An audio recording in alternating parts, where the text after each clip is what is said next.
So a few months back, I released a video talking about why I'm not excited, why I'm not really enthralled by the release of the new movie, Digimon Adventure Tri Confessions, purely because of how I digested and how I reacted to the second movie, Digimon Adventure Tri Determination. Now, after the release of Confessions, there's been a new influx of views towards that old video, and they're saying, how can you hate that movie, and they're giving dislikes, etc. Which is, of course, I get it. Maybe they haven't seen the other video. So firstly, I do want to say, if you're going to check out that video, please bear in mind of the date, and my views are kind of justified.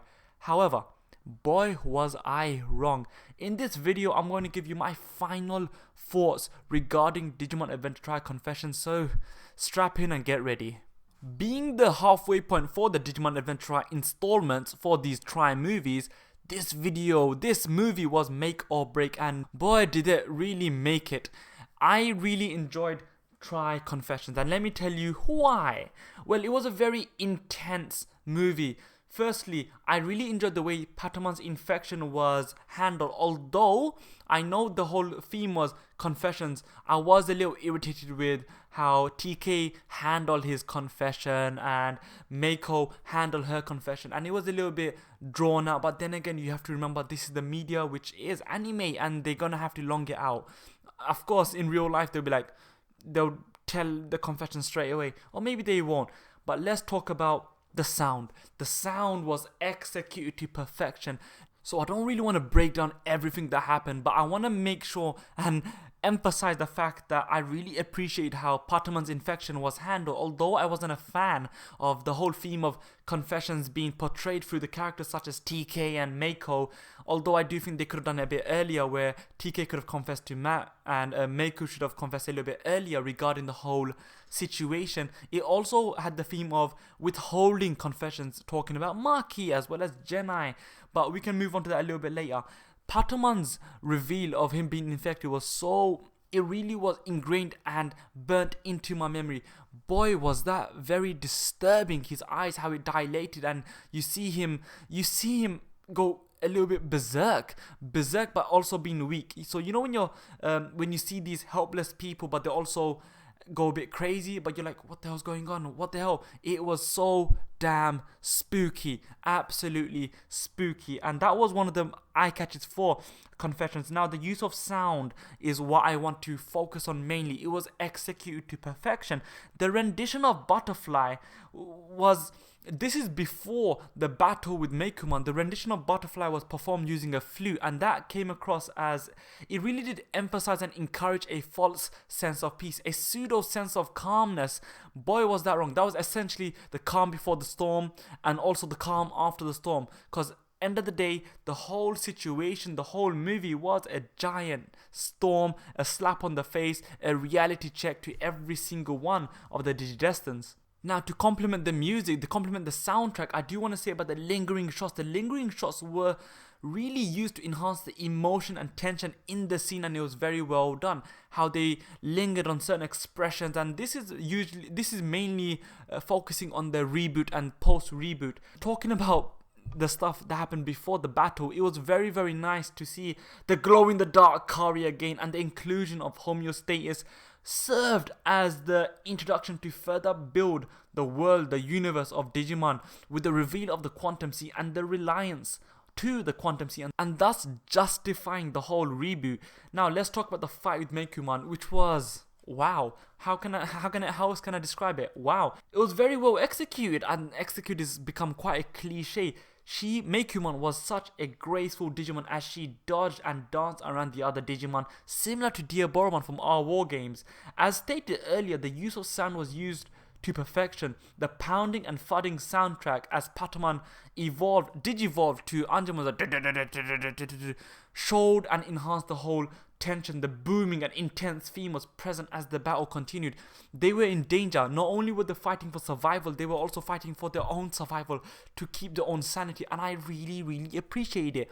I was wrong. It wasn't boring at all. It was anything but boring. This was actually this was probably one of the most poignant scenes in the whole movie, where there's a conflict, the confession, the conflict, it was really coming together, and that was the movie wrapped up. That's the movie in a nutshell for you.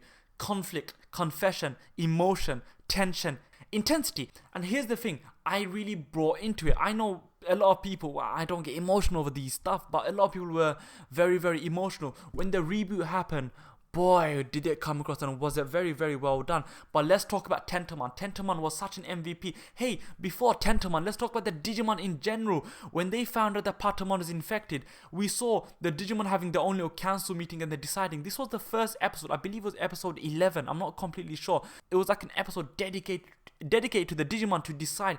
This was the first time the Digimon was they were truly very, very responsible. Yes, the Digimon are partners to the Digidestined, and this movie really emphasized, really portrayed them as being partners, equals. The way Izzy, who was stressed out and he had the world on his shoulders, was calmed and soothed by Tentomon was wow. Tentomon said, listen Izzy, stop it. You need to have fun when you're learning. Make sure you have fun when you're learning. It's not bad to not know things. Izzy's whole fear is that he feels, he doesn't want to go into this lull or this sense of ignorance by not knowing things. He has this complex to him. But then Tentomon's like, no, there's no reason. But the main thing is when Tentomon snapped every single one of the Digimon out by saying, Minna, do you really want to be remembered this way? Because the reboot is happening, the countdown is happening, he needs to put them back into the portal. The sacrifices done by the Digimon was just so damn evident.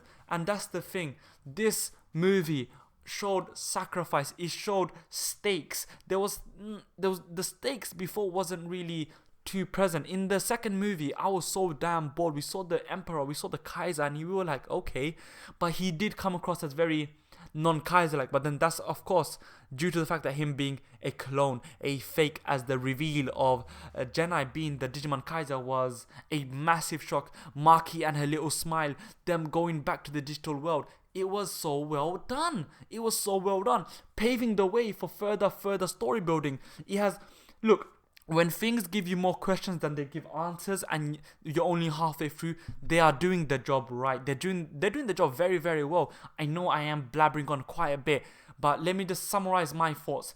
Excellent soundtrack, excellent use of shots and cinematography, excellent use of like the vocal acting through the Digimon, as well as the Digidestined being TK and also Meiko's sadness. Wow.